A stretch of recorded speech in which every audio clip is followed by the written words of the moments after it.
श्रियकान्ताय कल्याणनिधये निधयेऽर्थिनाम् श्रीवेङ्कटनिवासाय श्रीनिवासाय मङ्गलम्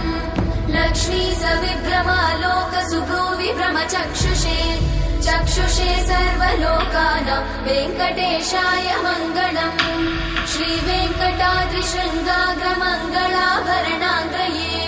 मङ्गलानां निवासाय श्रीनिवासाय मङ्गलम्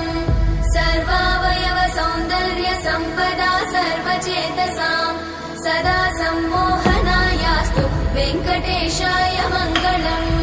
नित्याय निरवध्याय सत्यानन्दचिदात्मने सर्वान्तरात्मने श्रीमद् वेङ्कटेशाय मङ्गलम् स्वतः सर्वविदे सर्वशक्तये सर्वशेषिने सुलभाय सुशीलाय वेङ्कटेशाय मङ्गलम्।